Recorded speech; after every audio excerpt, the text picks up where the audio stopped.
All right. Well, I think it's time for us to swap hats here, because that's I think that's kind of the end of the weekly show. But don't go anywhere because we go straight into nuts and bolts. You know, got a little bit of esports news for you, a little bit of a fix for you right now. So You're not too gonna much to talk about because you're just gonna just a teach few little me things. all my esports. Maybe this is the year I get into the esports followings with you now. See, well, Because I love I all the think games you're about to mention, but I've never gone ahead and followed any of them. So, well, I think you'll help me out with this first story because this is a TFT story, and I think I've had one round of TFT and went, I have no idea about this at all. Um, I know there's like rounds and whatnot, but there was something embarrassing that happened at the North American Gizmo and Gadgets mid set final. So you know a bit about the game, Stormy. So live and dangerous, and without notice, could you explain a bit about how team fight tactics works? oh, okay, I'll try my best. So basically, you are given a set amount of like 'cause obviously for those who don't know what TFT is, that it's using characters from the League of Legends game. And you basically have an assortment of legends, like about five per round, that you could purchase, that all have different abilities and different traits. And basically, what you want to do with every round is when you build up your team with those legends, combine traits to make your team stronger and defeat each opponent that comes your way. I feel like that's the simplest way I could probably describe it. Um, and now and again, depending, because there's about, I want to say there's eight people at a time. You're only versing one opponent at a time in each round. But depending on how many are left, sometimes you're faced with like an AI team and stuff as well.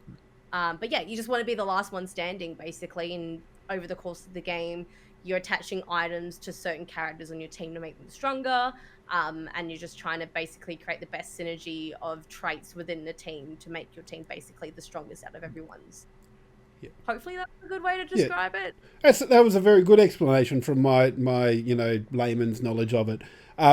There was one thing I think that happens as well is that you get what they call creep rounds, where you just basically face. It's kind of like AI rounds, but instead of like it's where you build up your cash reserves so you can buy stuff and buy items and things like that. So what happened? Day one of North American Gizmos and Gadgets mid-set final, a player DQA lost a creep round.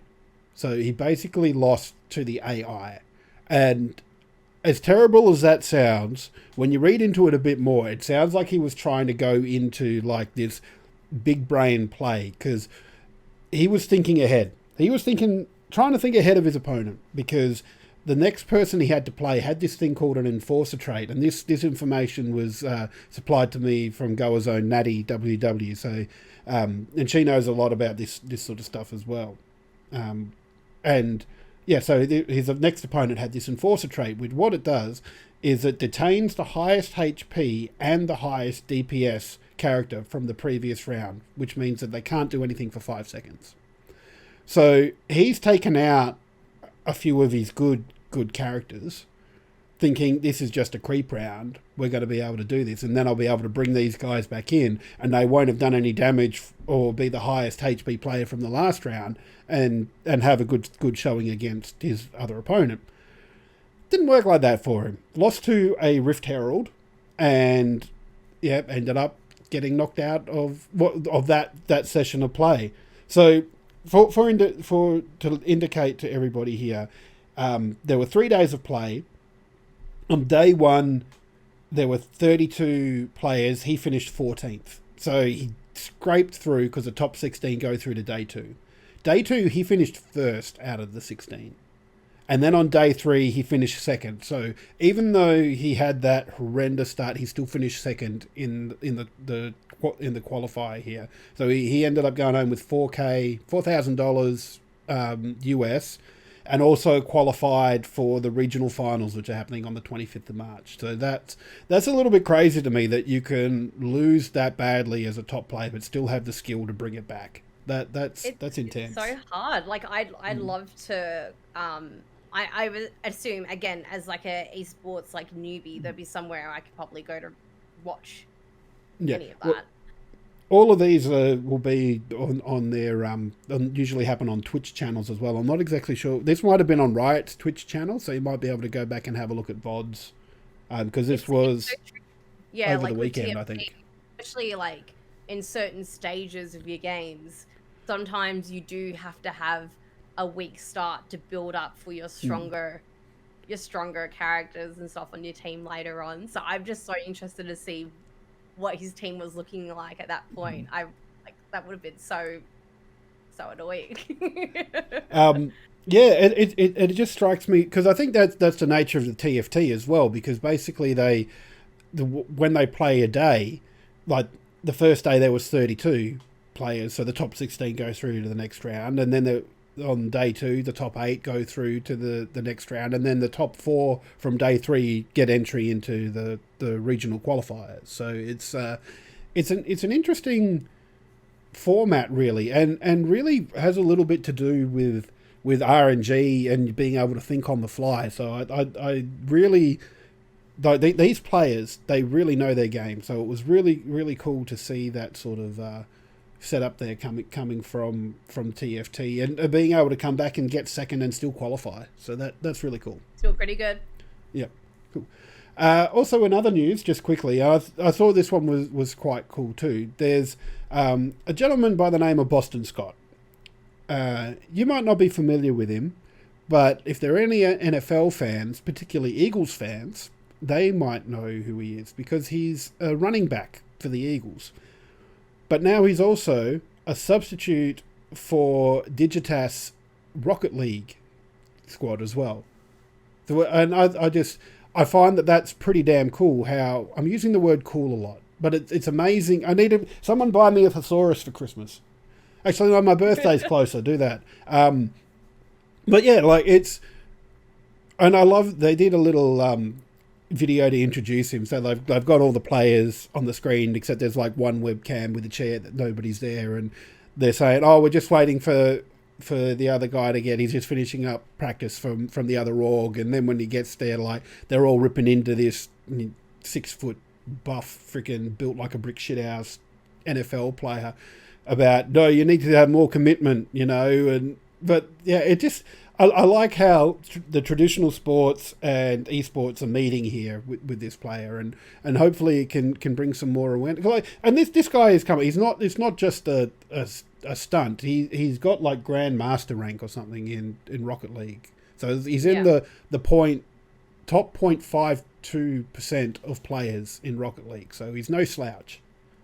Oh, I'm so rubbish at Rocket League. My coordination's so off. But the types of things I can see people do, like the pros when they play Rocket League, is just unreal.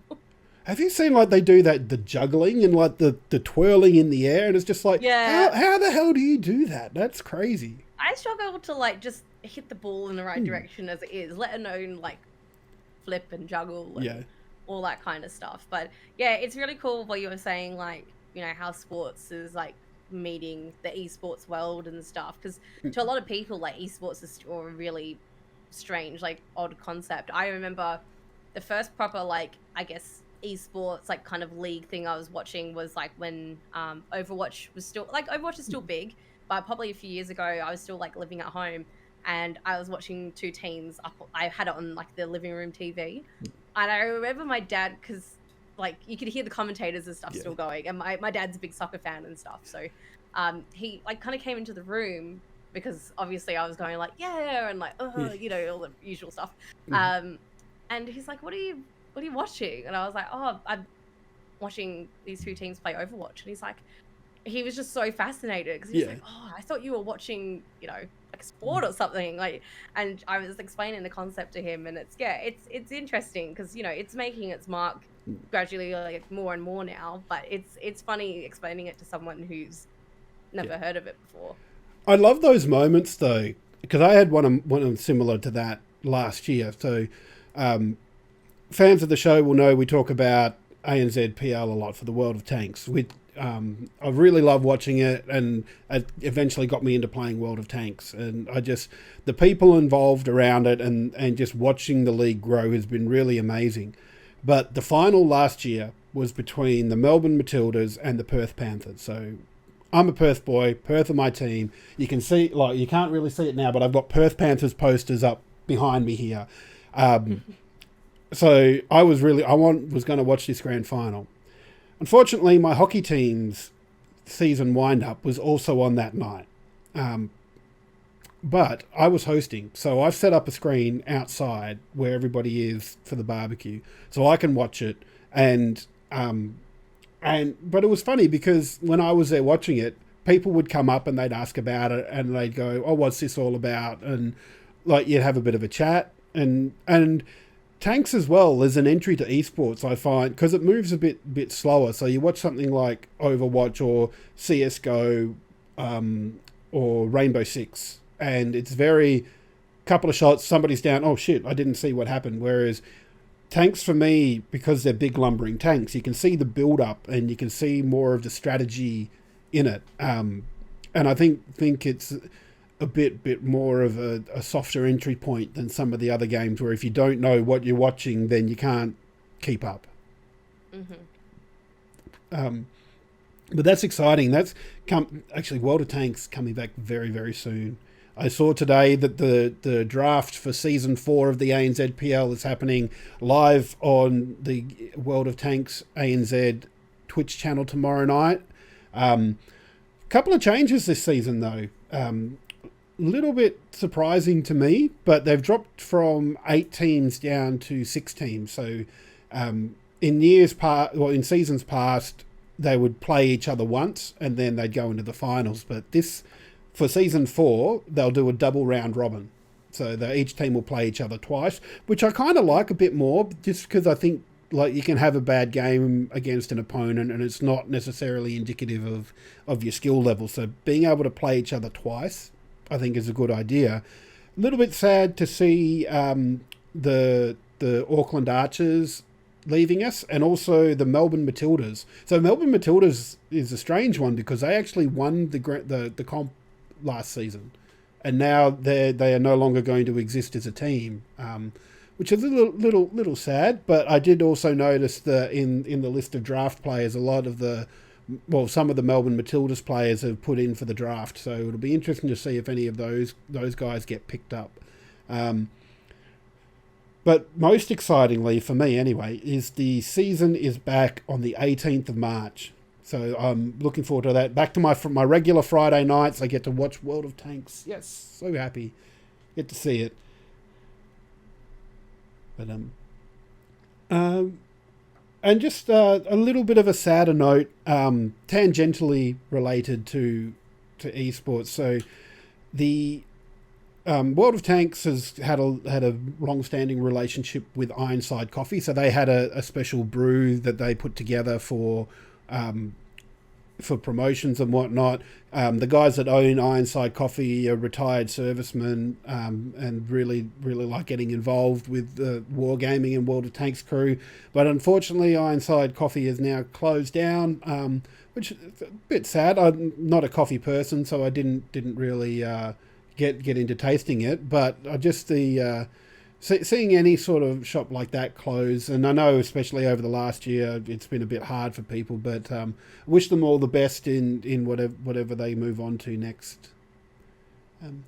But that is just a very, very quick little wrap up of esports news. Lots of other stuff going on. Don't forget things like the LCO and the LPL have kicked off in Australia, so go and support your teams. I know the LCL's had a bit of movement. I think Peace are doing all right this season, and they're the team that went to Worlds last year.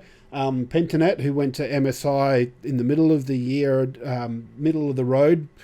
But there's been lots of roster changes happening there. So like Pentanet themselves, they've got one person from last year's roster back. I think one went overseas, or a couple were trying their luck overseas as well, and one went to another team. So it's interesting to see see these teams move around, and hopefully we can get another good showing at MSI and Worlds later on this year too. And hopefully we'll actually get to see some Australian players go over to wherever they need to go to for Valorant, because that was, I don't know if you heard about that last year, Stormy, but the Australian League, I think, had one or two teams that won the Australian comp and were going to North America to compete, but weren't able to go because Riot apparently didn't realise all the border restrictions that Australia has. So they didn't organise stuff in time. And they said, but we didn't know. And went, well, that's bullshit, because you've had 2 Australian teams travel for League of Legends this year. So what? Yeah. How did you not know about Valorant? Yeah. Which was sad for them.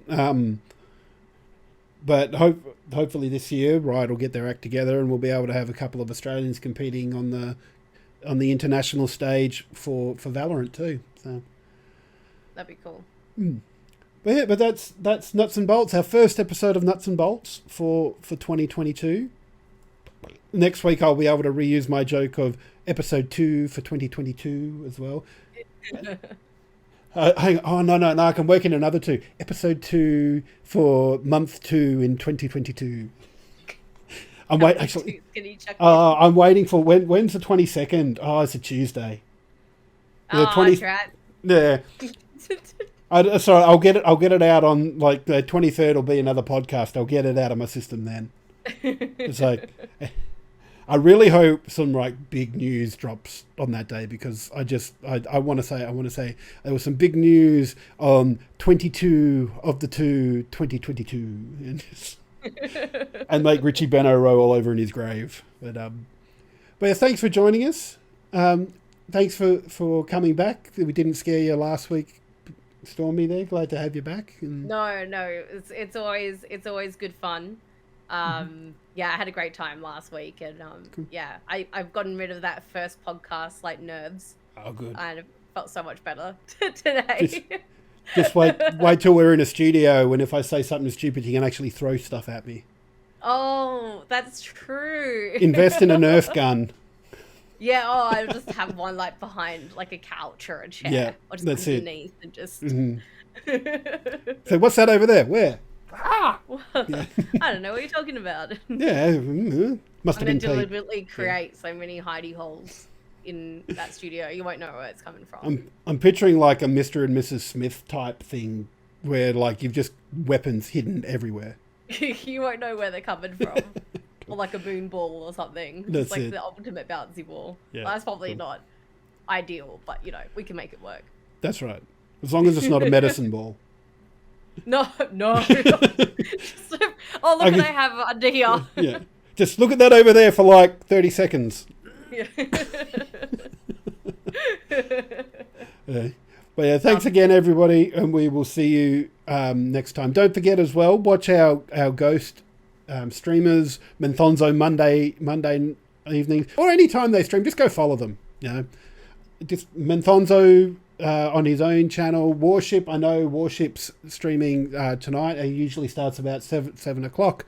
Reflex on Facebook Gaming on Sundays or whenever. He streams every day. Just go watch him. Be funny.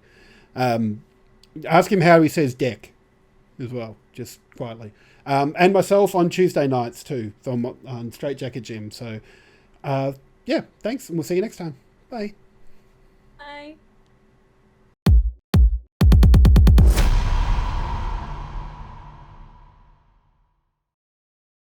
Hey legend, thanks for watching the show. If you want to make sure that you're up to date with all of the Game on Oz content here on YouTube, make sure you click the subscribe button, and I'll see you in the next video.